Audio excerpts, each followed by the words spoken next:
Bismillah, Assalamualaikum warahmatullahi wabarakatuh. Waalaikumsalam warahmatullahi wabarakatuh. Ya. Alhamdulillah, Allahumma salli wa sallim wa barik ala Sayyidina Muhammadin. Iftahi babi rahmatillah, adada ma fi ilmillah. Salatan wa salaman daimaini bidawami mulkillah wa ala alihi wa sahbihi wa mawalah amma ba'd. Subhanaka la ilma lana illa ma 'allamtana innaka antal alimul hakim. Qala Rasulullah sallallahu alaihi wasallam, khairukum man ta'allama al-Qur'an wa 'allamah. وقال أيضا من سلك طريقا يلتمس به علما سهل الله له به طريقا إلى الجنة أو كما قال رسول الله صلى الله عليه وسلم. Alhamdulillah hari ini kita masih diberikan kesempatan nikmat oleh Allah Subhanahu wa taala, masih bisa berkumpul kembali untuk bisa melanjutkan kajian kita dan juga melanjutkan talaki kita. Nikmat yang sungguh luar biasa dari Allah Subhanahu wa taala sehingga masih diberikan kesehatan juga untuk melanjutkan ibadah kita yang alhamdulillah ibadah puasa kita hari ini sudah di hari kedua. Baik, pada hari ini kita akan melanjutkan kembali lanjutan daripada pembahasan bab nun sakinah yang kemarin. Kemarin kita sudah menyelesaikan terkait dengan pembahasan nun sakinah atau tanwin pada pembahasan yang pertama, yaitu pembahasan terkait dengan izhar. Adapun sekarang hari ini kita akan melanjutkan pembahasan kita pada idgham, ya, tentang idgham. Baik. Qala al-musannifu rahimahullahu taala wa bi'ulumihi wa bi'ulumikum fid dharaini amin. Kemarin kita sudah menyelesaikan 65 sama 66. Sekarang yang ke 6, yang ke 6 kemarin setengah daripada uh, bait yang ke-66. Jadi sekarang kita lanjut ke bait pertengahan dari 66, ya, dan 67.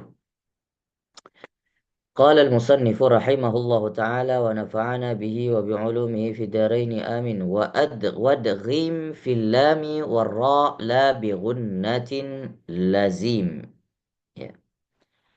Maka kata Imam Al-Jazari, dan idghamkanlah pada lam dan pada huruf ra la bi ghunnatin lazim, tapi tanpa ada gunnah, tanpa ada gunnah, ya.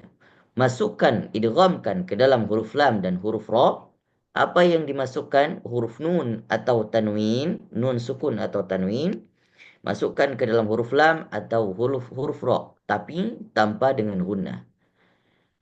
Wa adghiman bi gunnatin fi yu'minu, dan idghamkanlah dengan gunnah, ya. Makanya idgham itu ntar ada dua, namanya idgham bila gunnah dengan idgham bi gunnah. Dan idghamkanlah dengan gunnah fi yu'minu, ya, fi yu'minu. Fi yu'minu ini gabungan huruf, ini yu'minu gabungan huruf, yaitu huruf ya, huruf waw, huruf mim, huruf nun. Kalau digabung, orang Arab dulu, apa namanya, para ulama dulu itu menggabungkan huruf-huruf itu sehingga mudah diingat. Jadinya yu'minu, yu'minu, ya. Atau boleh yanmu untuk mengingat huruf idgham bi gunnah. Huruf idgham bi gunnah 4, yanmu, ya, nun, mim, dan nun. Ya, waw, mim, dan nun. Yu'minu. Illa bikilmatin kadunya anwanu. Kecuali pada kalimat yang kemarin kita jelaskan, seperti kalimat dunya dan kalimat anwanu. Nah, ada 4 kalimat sebenarnya. Dunya, unwan, kemudian sinwa, dan qinwa. Bunya, 4, bunya. bunya, bunya, dunia, unwa, qinwa, dan sinwa. Ada 5. Ya, ada 5 kalimat yang tidak boleh diidghamkan. Kenapa tidak boleh? Karena nun sukun itu bertemu dengan huruf yang dikatakan huruf bi gunnah, digolongkan ke dalam huruf bi gunnah, tapi satu kalimat, maka tidak termasuk ke dalam hukum idgham. Kita bicarakan terkait kemarin hukum idgham itu akan terjadi apabila satu huruf bertemu dengan huruf lainnya. Eh, Terjadi dua gabungan huruf sehingga dia dinamakan idgham. Kalau satu huruf saja maka dia idhar. Idgham secara bahasa memasukkan, secara bahasa memasukkan. Nah, jadi kita bisa membedakan mana idgham, mana ikhfa dari istilah. Ya. Kalau ini ibaratnya, ya, makanya di dalam istilah itu disebutkan idgham itu adalah adghamtu as-saifa fi ghimdihi. Aku memasukkan pedang ke dalam sabuknya. Nah, itu namanya idgham. Nah, itu istilah secara bahasa dari ulama tajwid. Nah, kalau kita ibaratkan ini pedang, misalnya ya. Nah, ini pedangnya, terus kemudian ini sabuknya, masukkan. Ini namanya idgham. Gitu. Tapi kalau misalnya, kalau kita lihat ini masuk, tapi kita pertanyakan masuknya secara sempurna atau tidak. Ya. Kalau masuk, tapi masih ada kelihatan, berarti dia tidak sempurna. Makanya ada idgham dinamakan dengan idgham kamil dan idgham naqis. Kalau idgham kamil, maka sabuknya ini harusnya masuk semuanya sampai tenggelam, ya, itu namanya idgham kamil. Tapi kalau misalnya seperti ini setengah doang, nah ini namanya idgham naqis. Baik. Idgham sebagaimana yang kita ketahui, hurufnya ada 4, ya. Idgham bi gunnah. Dinamakan dengan idgham bi gunnah. Apa yang maksud dengan bi gunnah? Bi gunnah itu adalah idgham yang dibacakan dengan gunnah. Gunnah itu adalah suara yang keluar daripada khayshum. Itu namanya gunnah. Jadi kalau membaca huruf nun sukun bertemu dengan huruf bi gunnah, ya, tapi tidak keluar dengan dari khayshum, maka itu bukan bi gunnah. Ya, nanti kita lihat contohnya. Jadi ketika kita membaca huruf bi gunnah, ya, keluar dari dua corong, dua cerobong, ya, dari mulut sama dari hidung. Jadi kedua-duanya berbarengan. Nunnya ada, huruf bi gunnahnya ada. Nah, adapun kalau idgham bila gunnah itu dibacakan tidak ada keluar suara dari khayshum. Itu mutlak dari mulut saja. Namanya idgham bila gunnah. Baik, kita beralih ke contoh.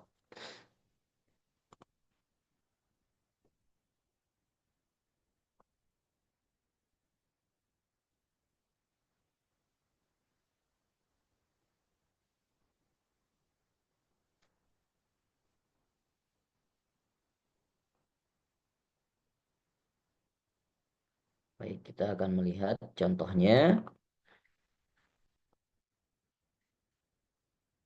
Baik. Huruf yang pertama, huruf idgham, huruf ya.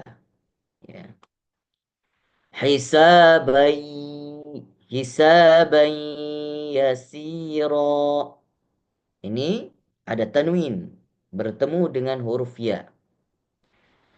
Tanwin bertemu dengan huruf ya, maka cara membacanya adalah keluar suara daripada mulut dan juga keluar suara daripada hidung. Harus idgham. Ya, harus idgham. Maka ada pertengahan suara keluar dari hidung dan keluar dari mulut. Bagaimana bacanya? Hisaban yasira. Kita bisa merasakan ketika membacakan ada dengung, ya, yang keluar daripada hidung. Hisaban yasira. Maka itu idgham. Kalau nun sukun bertemu dengan ya, Ay yafqahu. Ay yafqahu. Baik. Dari segi dari segi gunnah atau tidaknya, idgham itu kita kenal dua, idgham bi gunnah atau idgham bila gunnah. Namun dari segi sempurna idgham atau tidak sempurnanya idgham terbagi kepada dua, yaitu kamil atau naqis. Kamil dan naqis. Maksudnya kamil dan naqis. Kamil sempurna, naqis tidak sempurna. Kita lihat sekarang dari satu bacaan ini bisa kita temukan dua idgham. Kalau dari segi kalau dari segi gunnah atau tidak gunnahnya, maka ini disebut dengan idgham bi gunnah. Hisaban yasira. Tapi kalau dari segi sempurna atau tidaknya, maka idgham ini disebut dengan idgham naqis. Kenapa idgham naqis? Karena saat kita membacakan masih ada tersisa, ya. Afwan, ini namanya idgham, ya, idgham naqis, ya, idgham naqis karena masih ada tersisa gunnah daripada tanwin dan ada huruf ya yang masuk. Itu idgham naqis. Idgham naqis. Hisaban yasira. Ada gunnah yang keluar itu berasal daripada tanwin. Kalau seandainya tanwin itu tidak ada, ya, langsung misalnya tasydid di atas ya, berarti kita bacanya hisabai yasira yang ada penekanan. Tapi ketika ada tanwin, maka di sana ada gunnah, maka di situ ketika kita masukkan ada yang tersisa bagian daripada yang masuk ke dalam huruf ya tidak total masuknya. Hisaban yasira. Begitu juga ayyafqahu. Ada gunnah yang berasal dari nun sukun, ya, yang masih tersisa sehingga tidak masuk total ke dalam huruf ya.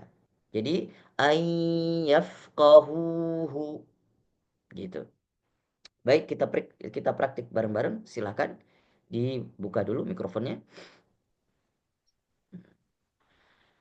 Yang pertama, hisaban yasira. Silakan. حسابا Sabayasiro. يسيرا Yang kedua, an yafqahuhu. أن Ayyafqahu. يفقهوه Baik. Selanjutnya huruf nun. Huruf nun. Sama seperti tadi, tanwin bertemu dengan nun. Dari segi idgham atau tidaknya, ini termasuk ke dalam idgham bi gunnah. Ya. Gunnah atau tidaknya masuk ke dalam gunnah. Lan nadkhulu. Ini juga termasuk ke dalam idgham bi gunnah. Ya. Tapi kalau kita lihat dari segi sempurna atau tidaknya, maka ini termasuk ke dalam idgham kamil. Ini sempurna. Coba kita lihat. Amilatun. Nah, jadi masuk total ke dalam huruf nun. Karena kenapa? Tanwin, kita sebutkan kemarin tanwin. Tanwin itu pada dasarnya tidak ada, ya. Itu adalah jelmaan daripada nun sukun. Maka dibuat oleh ahli dhabat, ulama dhabat, maka baru adanya tanwin setelahnya. Pada dasarnya dia nun sukun.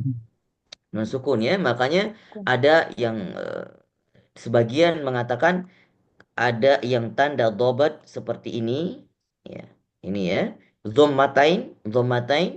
Ini dhammatain ini yang melengkung yang pakai topi ini itu katanya, ya, para ahli lughah dulu ini berasal dari nun yang dibalik gini, ya, baru dimasukkan dhammah ke sini gitu.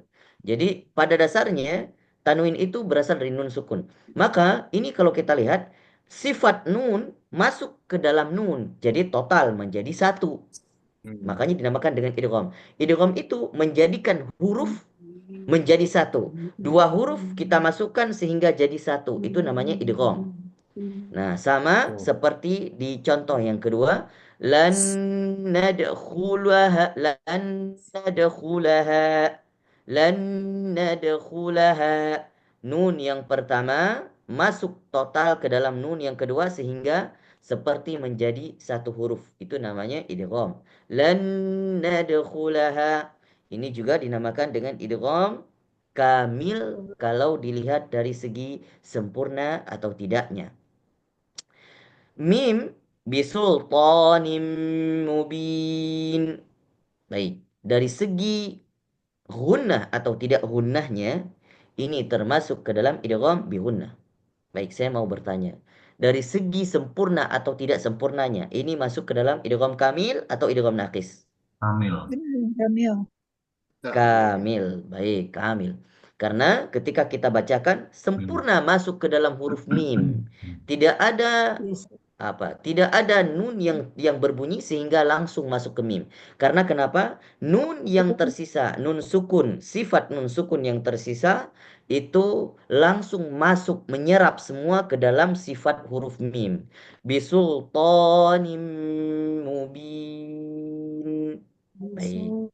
Amman. Ini sama. Amman. Kemudian contoh yang keempat. Khairun wa abqa. Khairun wa abqa. Dari segi gunnah atau tidaknya, ini termasuk ke dalam idgham bi gunnah. Ya. Adapun dari segi sempurna atau tidaknya, ini termasuk ke dalam idgham apa? Nakes. Naqis. Baik, naqis. Karena ketika kita membacakan masih ada sifat nun yang tersisa tidak masuk total ke dalam huruf waw. Ya, mana sifat nun yang tersisa buktinya ada dengung yang kita baca. Padahal pada dasarnya waw tidak punya dengung. Tapi karena ada si sifat nun yang tersisa sehingga ada dengung ketika membaca eh, gabungan antara huruf tanwin bergabungan antara tanwin dengan waw. Khairun wa abqa. Kemudian min warai. Baik, kita praktik bareng-bareng dari awal sampai akhir. Bismillahirrahmanirrahim. Hisaban yasira. Silakan. Hisaban yasira. An yafqahuhu.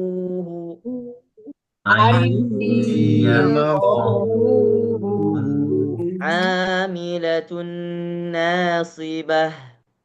Amilatun nasibah. Lan nadkhulaha. Lan nadkhulaha. Bisultanim mubin. Bisultanin mubin. Amman Amman. khairun wa abqa. Khairun wa abqa. Min warai. Min warai. Kita lanjutkan ke idgham bila gunnah. Idgham bila gunnah yang kedua, idgham bila gunnah. Dari segi idgham atau tidaknya, ra dan lam masuk ke dalam idgham bila gunnah. Ketika tanwin atau nun sukun bertemu dengan huruf ra masuk ke dalam idgham bila gunnah. Ketika kita baca tawwabar rahima, tawwabar rahima. Perhatikan. Ketika kita membaca tawwabar rahima, apakah ini idgham naqis atau idgham kamil? Kamil. Kamil. Karena tidak ada lagi dengung. Bahkan ini dimasukkan dengan diistilahkan bila gunnah. Tidak ada gunnah sama sekali. Berarti dia total masuk ke dalam huruf ro yang tidak ada dengungnya ketika kita baca. Ro tidak punya sifat dengung. Tapi ketika meskipun tanwin masuk di belakangnya atau nun sukun masuk di belakangnya, dia kalah sifatnya masuk total ke dalam huruf ro. Tawwabar rahima. Maka ini idgham kamil. Mir rahmati sama idgham kamil. Bimu'minin lana. Idgham kamil atau idgham naqis? Kamil juga. Kamil juga. Bimu'minin lana yubayyin lana. Jadi jangan ada yang sampai yang membaca tawwabar tawwabar, masih ada dengung di sini. Tawwabar, itu salah. Tawwabar tawwabar rahima. Baik, kita praktik bareng-bareng. Bismillah. Tawwabar rahima. Silakan. Tawabarrahim. Tekan di huruf waw yang bertasydid. Tawwabar rahima. Tawabarrahim. Mir rahmati. Birrahmati. Bimu'minin lana. Bimu'minin lana. Yubayyin lana. Yubayyin lana. Baik. Itu idgham. Ada idgham yang tidak dimaksud dengan idgham tapi masuk huruf idgham sama seperti tadi yang kita jelaskan. eh, apa ad-dunya, qinwa, sinwa, kemudian bunya, kemudian dunya. Maka kelima sifat ini tidak dinamakan dengan idgham tapi dinamakan dengan izhar mutlaq. Izhar mutlaq. Dan satu lagi, ketika kemarin kita bahas ada huruf-huruf muqatta'ah di awal, ya. Misalnya huruf muqatta'ah di awal bacaannya di Fatihus Suwar surah Yasin, Yasin. Ayat setelahnya apa? Wal Qur'anil Hakim. Sekarang kita mau nyambung nih ayat satu sama ayat 2. Yasin. Apakah kita baca Yasin wal Qur'anil Hakim? Oke. Ataupun membaca Yasin wal Qur'anil Hakim. Boleh disambung? Boleh. Namun dari jalur syatibiyah, ya, bacaan kita Imam Hafiz, ya, itu namun ada riwayat yang membacakan Yasin wal Qur'anil Hakim ada. Tapi jalur kita yang diajarkan kepada kita yang sampai kepada saya dari guru-guru saya itu jalur syatibiyah yang tidak ada dengung. Maka dinamakan dengan idgham, dinamakan dengan izhar riwayah. Ya, itu dinamakan dengan izhar riwayah. Tidak termasuk idgham. Yasin wal Qur'anil Hakim. Bukan bacanya Yasin wal Qur'anil Hakim. Namun saya pernah mendengar sendiri nih ada orang baca dengan Yasin. Itu tapi riwayatnya riwayat Qalun. Bukan bacaan Hafaz, bacaan Qalun. Mereka bacanya seperti itu. Yasin wal Qur'anil Hakim. Dan ada riwayat yang membaca raum. Raum itu bagaimana? Ketika dia dibaca Yasin. Pertama dia sinnya dipanjangkan Yasin wal. Jadi akhir daripada idgham, akhir daripada mat baru dimasukkan ke dalam idgham, masuk ke dalam idgham. Yasin wal Qur'anil Hakim. Ada yang idgham di awal. Yasin wal Qur'anil Hakim. Ada, tapi ini bukan riwayat bacaan kita. Nah, kita mengamalkan sesuai dengan yang kita pelajari. Jadi kalau ketemu dengan sama seperti al-qalam, nun, setelah itu ayat apa? Wal qamari, huruf waw. Jangan dibaca nun wal qamari, tidak. Nun wal qamari. Ya, itu namanya izhar riwayah, tidak termasuk ke dalam idgham. Baik. Itu saja yang bisa kita paparkan pada hari ini, insya Allah, biar tidak terlalu banyak makan waktu. Satu-satu saja yang penting masuk. Ya, satu-satu kita bahas yang penting masuk. Besok kita akan melanjutkan iqlab dan ikhfa. Ada pertanyaan sampai di sini? Mari kita diskusikan.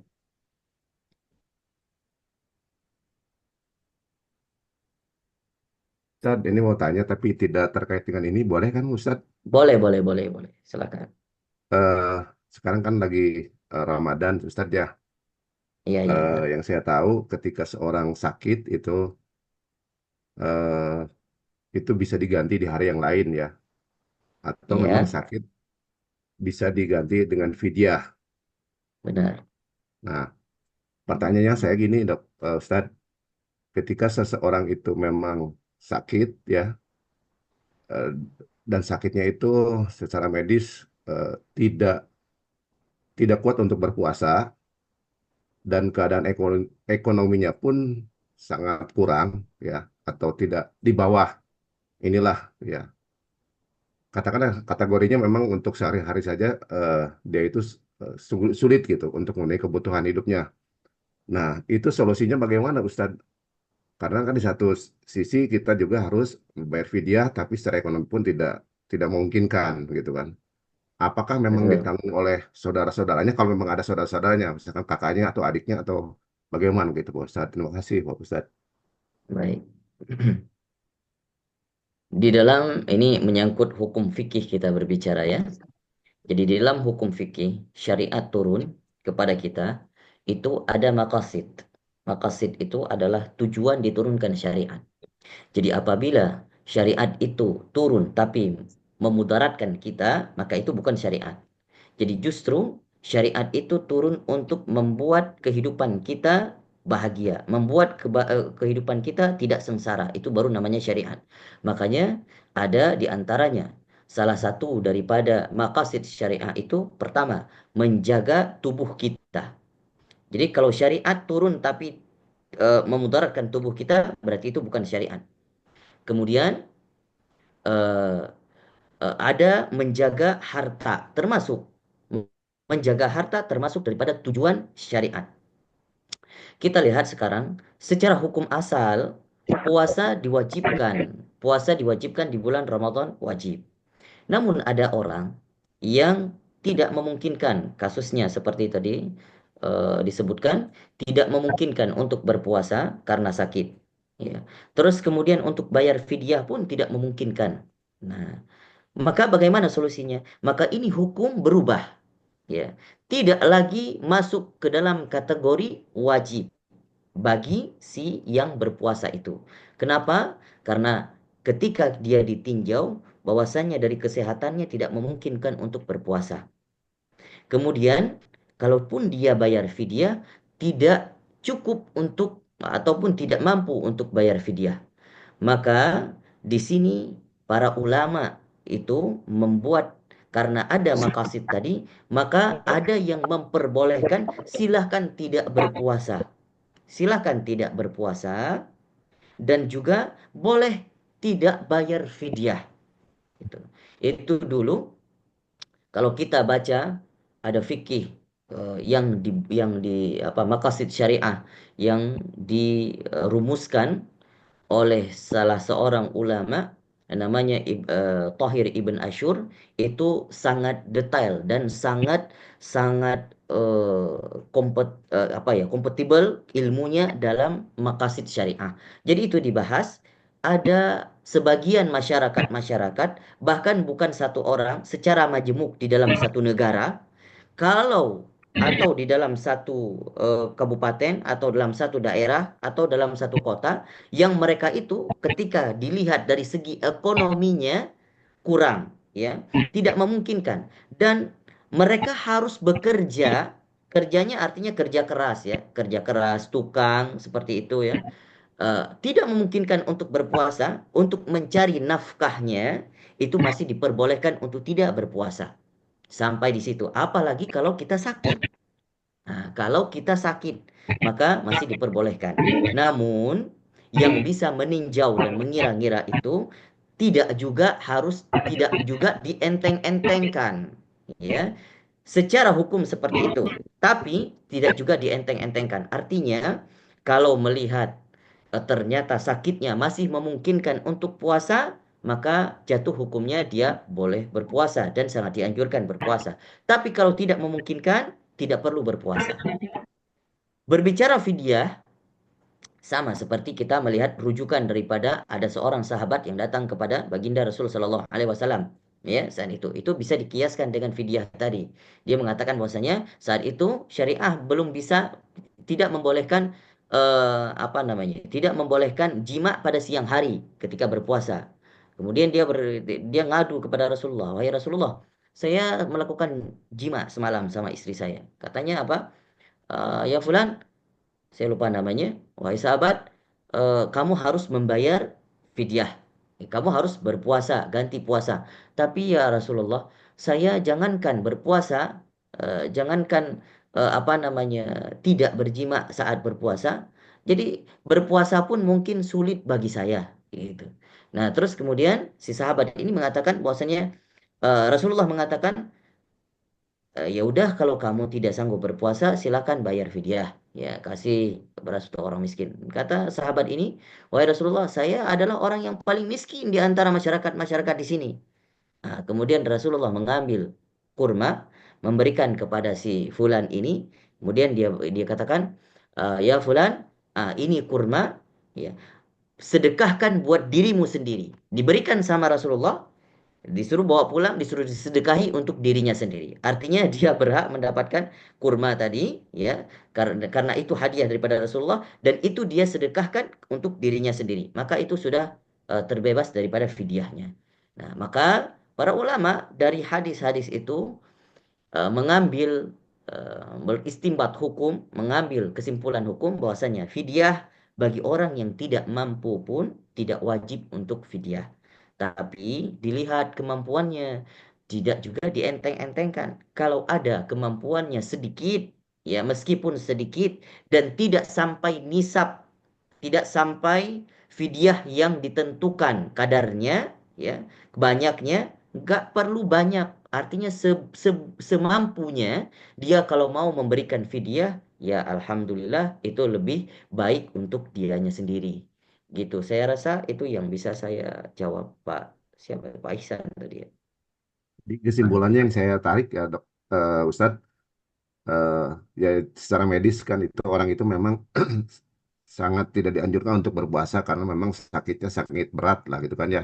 Betul, Dan kalau melihat dari ekonomi untuk memenuhi kebutuhan diri sendirinya saja tuh sulit gitu kan ya.